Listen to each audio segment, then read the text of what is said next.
Good morning. It's a beautiful day today, and it's probably the only good day of the week, so we thought we'd make the best of it and visit the Gascoigne. And this time we're visiting the main fort all along it. We are, in fact, standing on a Roman road. It continues there, and there's also some part of the Roman road which has been turned into a road for cars. But we're going to go up there just now. And the first destinations on the list are two signal stations. The first one is just up there. It's called Muir of Fald. And the second one is going to be Ardonny signal station. And then we're going to follow the Gascoigne and visit a few more places. So please come along today. Looks like quite a nice forest walk actually. I think the main event today is definitely going to be Ardogh, the big Roman fort, which is very well preserved. And that's going to be also the last destination for today.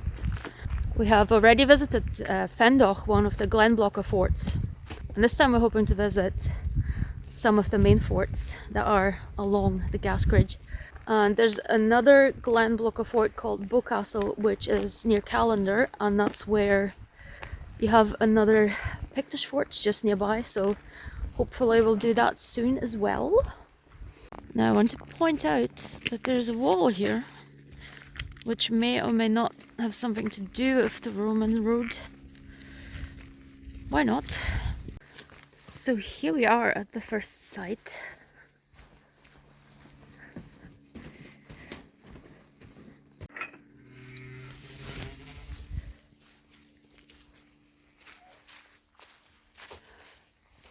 And here's a sign telling you all about it.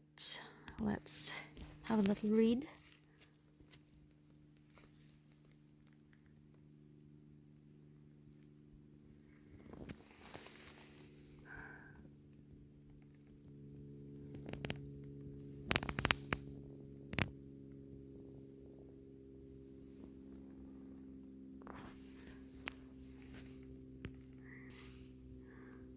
So this is the one we're at, and then we're hoping to visit this one as well. I'm not sure how much remains of these two. And then as we follow along, there's going to be a big fort, Strageith Fort, and then hopefully we'll be able to see Kames, and then Ardogh.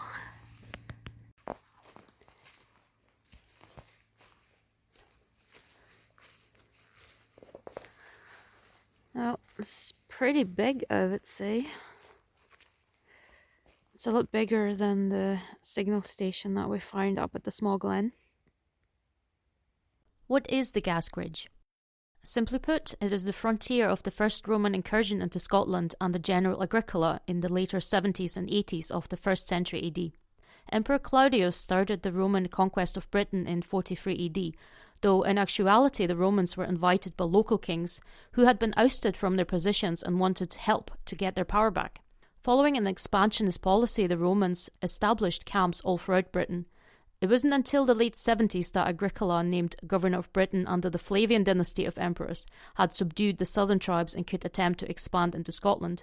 He successfully travelled up the east coast of Scotland and established temporary marching camps all the way up to Moray and Inverness, carefully circumventing the Highlands. The Gascoigne, on the other hand, is a line of permanent forts, solidly built with big ramparts, connected by a series of watchtowers and interspersed with smaller fortlets. This line effectively segregated the fertile agricultural area to the south from highland access. A Roman road ran between the main forts, which included Cargill, near the legionary fortress Inchtuthil, Bertha, near Perth, Strageith, Ardogh, and Doon.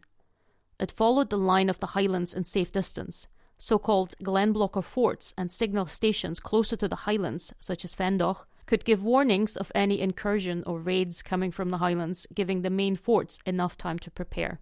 Coins dating from 86 AD suggest an occupation of at least 6 years. However, despite achieving an overwhelming victory at the Battle of Monsgroupius in 83 AD against the Britanni, this Roman frontier was completely abandoned by the end of the decade. One reason could be that in 86 AD one of the 4 legions was withdrawn from Britain, to be redeployed on the continent where trouble was brewing. There's quite a bit of water that has collected in this inner ring. The ditch, basically. But yeah, the signal station, I think it's really cool. And it's easily accessible. You can park up to a couple of cars. And it's super open and you can still see quite a bit. So I would recommend. So on to the next one. So here we are. I've parked up to go to the Arduni Watchtower. Now we could have followed the Roman road, but we decided just to make it quicker. And this is the road we're gonna follow. And I think Arduni is in a little wood, so it's probably somewhere in there. And from here you get a bit of a view on the Ochil Hills, which are to the left of us. And then you've got the other hills to the right of us.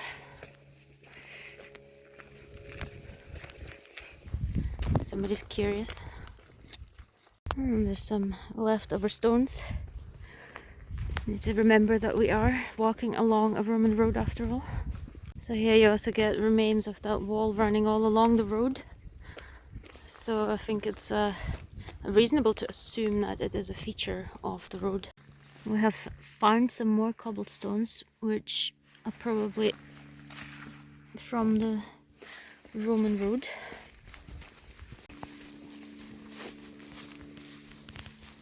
So just to give you an idea of the distances, these are the first outliers of the Highlands, and the Glenblocker forts are sort of right at the foot of a lot of these hills. So they're blocking entrance into and from the glens coming this way. And there's a couple of them as well. There's at least 3. So the Pictish fort that we visited, the Moor, is probably on one of those hills. And then Fendoch is probably going to be somewhere at the foot of it.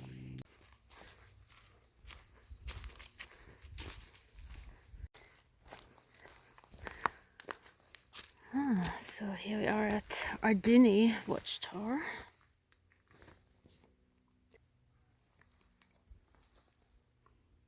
I think that's the same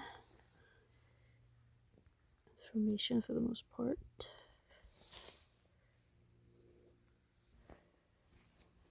Let's have a little look.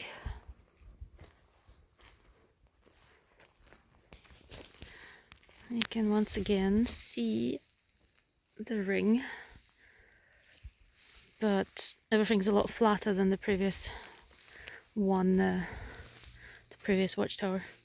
You can kind of recognize the outer wall going around it.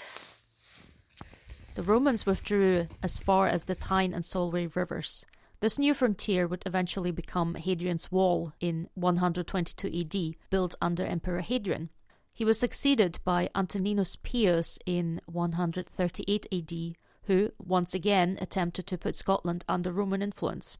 Many of the Gascoigne forts were reoccupied, and new forts were established along the Antonine Wall.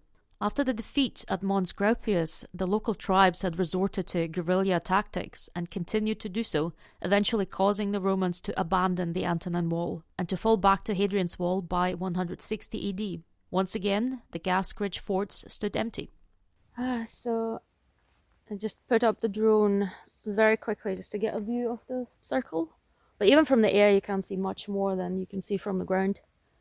So I'll leave it up to you if you want to see this one, if you want to go for a nice long walk and start off at the first one that we visited, the Muir of Fold, and then come to Arduni, then it's probably a nice walk for a sunny day out. But I'm glad that we came here just because we got to see the view from the ridge and we got a better idea of why the Romans picked to build a road all along it. So we are in a field somewhere near Stargate, which is somewhere over there, but there's an airport nearby. So there is a no-fly zone anywhere but where we are. So I started the drone in the hopes of being able to spot the field, but I wasn't able to see much on the small screen, so I'm gonna use maps and compare it once we get home. But in the meantime, we realised that we're much closer to the small glen now, and Dunmore, the hill fort, the Pictish hill fort, is over there. Probably somewhere up there. Stregif Roman fort also shows at least two separate periods of occupation. It was first built during the Flavian period and likely occupied between 80 and 87 AD. There were multiple buildings including barracks and a hospital. During the Antonine period, a smaller fort was established at the same site around 142 AD, this time including a bathhouse. During the late 150s AD, the fort was abandoned and then reoccupied, spurring debate over whether this should be considered as two separate phases of occupation. It was evacuated by 164 AD after the withdrawal. More recent excavations have also revealed a well-preserved Roman road nearby leading west, with a lot of the original surface still intact. So here we are at the fourth destination, which is called Kames Castle. It should be somewhere behind these houses there, but let's find a way to it. So here we are at Kames Castle. You can see the nice definition of the ramparts up there, so we're gonna go up.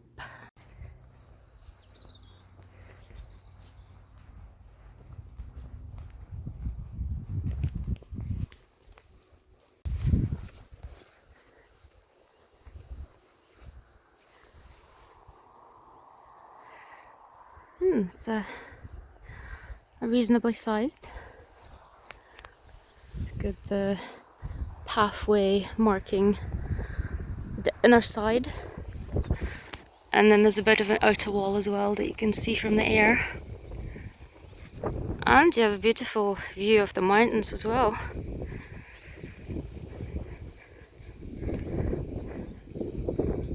Kames Castle is also situated along the Roman road and has only one entrance.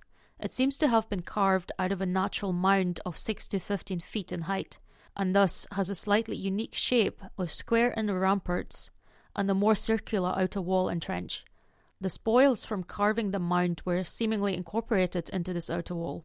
The inner surface was paved with stones, and the passage to the entrance was cobbled. However, when they were looking for post holes or other evidence of buildings, they couldn't find anything, and the only other artifacts found here were shapeless lumps of lead. It is likely a 1st century origin, but may have been reoccupied. But there is no evidence of it being attacked or destroyed in any kind of way.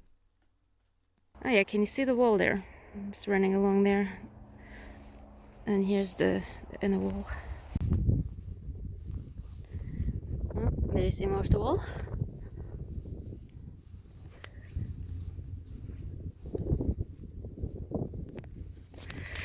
So yeah, there's no description or anything, and it's on private land, so we had to knock at the house and ask for permission to get inside. But it's just a friendly lady who let us in. So yeah, I guess you are in a way limited to somebody being in to give you access.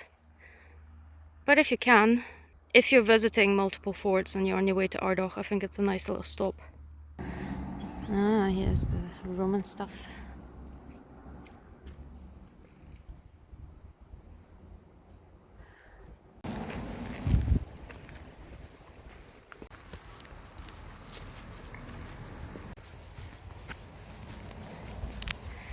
Ah. So this one's a pretty big one.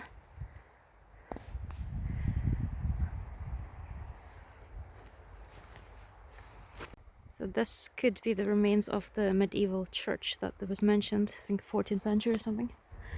But we're gonna go over there and get the drone flying, because I'm quite excited to see the fort from up in the air. So here's a big wall, and there's a few more defensive structures. This place is absolutely massive. In 208 AD, the last attempt to occupy Scotland was made by Emperor Septimius Severus as a response to raids from north of Hadrian's Wall. Roman historian Cassius Dio records that the Maetai, a tribe living along the Antonine Wall, teamed up with the Caledonians from the Highlands to rebel against the Romans. Septimius Severus led an army of potentially up to 50,000 men up north to fight the two tribes. Ardagh was re-employed and extended with a large marching camp of roughly 131 acres Once again, the local tribes refused to engage in open combat, diminishing the advantage of the Romans, who were trained for open pitch battles. Worn down by frequent raids, Septimius Severus settled for a peace treaty in 209 AD and died only 2 years later. His successor Caracalla affirmed the treaty and withdrew from Scotland, abandoning Ardagh for good.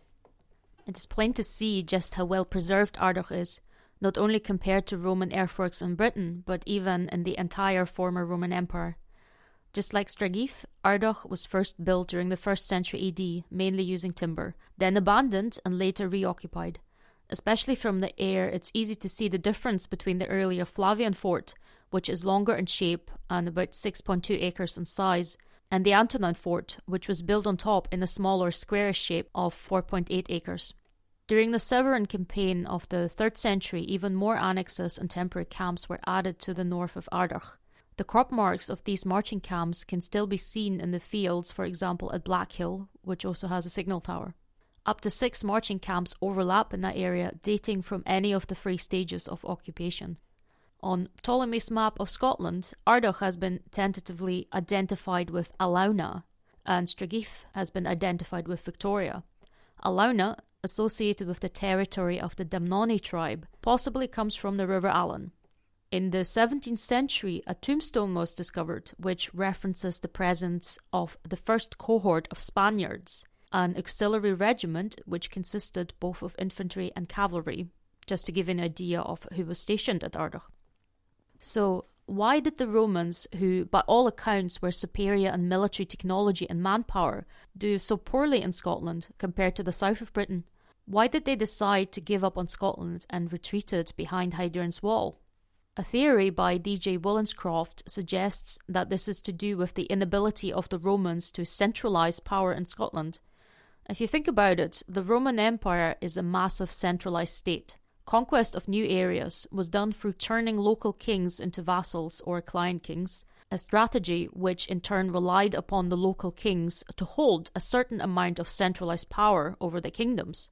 This theory suggests that this wasn't the case in Scotland, as well as Northumberland, where power was very decentralised and based in the hands of tribal chieftains, with varying sizes of communities and degrees of political power.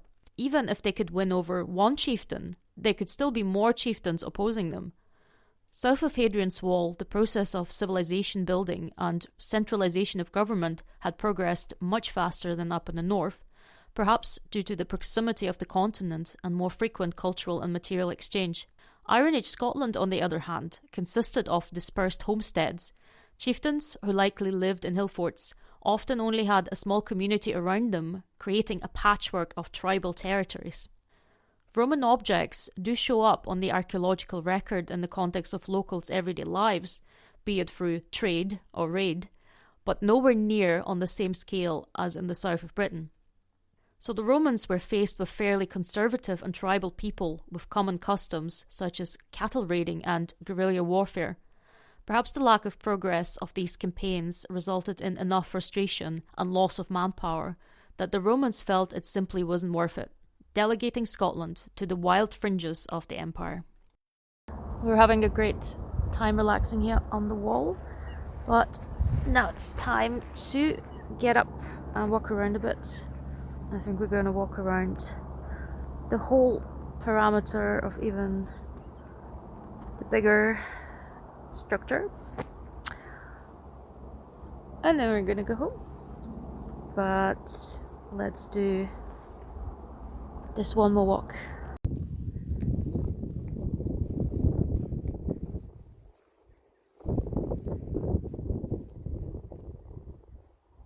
It's quite impressive to see what kind of size these walls have, and there's loads of them. Like every wall is about 3 meters at least. But these are just the smaller walls. I think the larger wall is way more than that.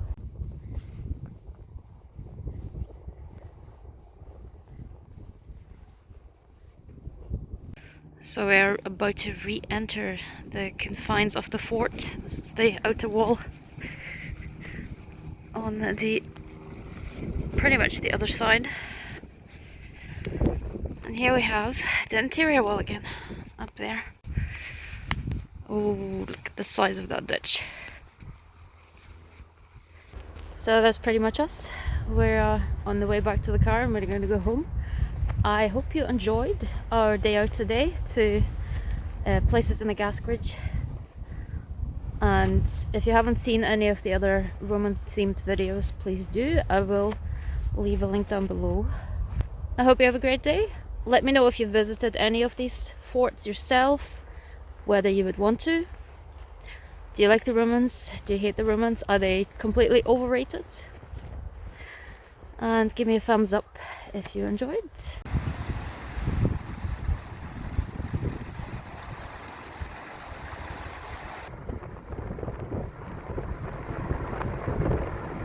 For anybody local to Scotland, I wanted to recommend a new exhibition which has just recently opened in Perth Museum and Art Gallery. It's called Romans Edge of Empire, and it showcases the Roman presence in Scotland and their relationship and exchange with local tribes. There is also a second gallery all about the Antonine Wall. I enjoyed this exhibition very much, especially seeing actual artifacts from sites that I have visited in the past. For example, the big iron nails which were found at Inchtuthil, the Roman legionary fortress, decorated items such as these horse fittings, or personal items such as these game pieces from Bertha Fort and Inchtuthil. And especially this tile from Carpo, which was created when a dog walked over a drying tile before it was fired in the kiln. There are many items from the local tribes too, like this ritual head found in Perth and this picture stone, and you can see how the Romans influenced local styles of fashion and jewellery. Also, religious items such as this altar found at Bertha, dedicated to the discipline of Emperor Augustus, a bell to ward off evil influence found at Inchtuthil, and an intaglion, a ring with a carved gemstone, in this case carnelian, found at Ardagh in a rabbit hole. There is plenty to see, so if you can, go and visit. Before this video ends, I want to show you a few more of my favourite items. I hope you enjoyed the video so far. Have a great day and thank you for watching.